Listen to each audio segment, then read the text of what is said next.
Bigla na lang po ba kayong dinampot kahit walang bit-bit ng warrant ito?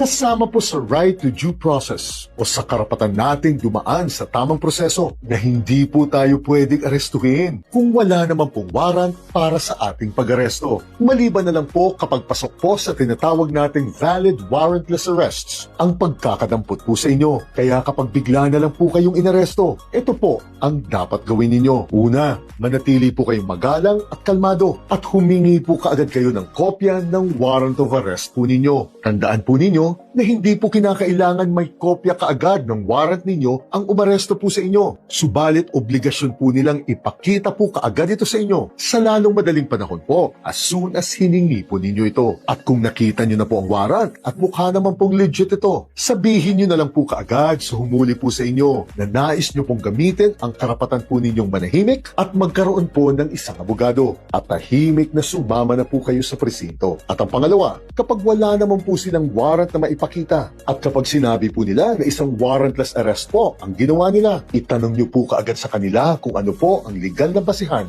ng pag-aresto nila. Dahil tatlo lang po ang legal na basihan upang maaresto po kayo ng kahit wala pong warrant ito. Kapag kayo po ay nahuli in flagrante delicto o kapag nahuli po kayo sa akto habang gumagawa po ng isang krimen kayo. Kapag nahuli po kayo in hot pursuit o yung tipong katatapos lang po ng isang krimen at kayo po ang itinuturong gumawa nito. O kapag isang pugante po kayo, yung takas po sa preso. Dahil anytime po talaga pwedeng hulihin kayo at ibalik po sa bilangguan kayo. Kapag sinabi na po ng humuli sa inyo ang dahilan kung bakit po dinampot kayo, totoo man po o hindi ito, ay kusa na po kayong sumama sa presinto. Subalit huwag niyo pong kalilimutan na sabihin po kaagad sa humuli sa inyo na nais niyo na pong gamitin ang karapatan po ninyong manahimik at magkaroon po ng isang abogado. At hintayin niyo na po ang abogado ninyo bago po kayo magsalita ng gusto. Napakahalaga po ng mga prosesong ito dahil kapag ikinulong po kayo na wala pong matibay na basihan ito, considered as arbitrary detention na po ito. Isang krimen na posible na pong ikakulong ng umaresto po sa inyo.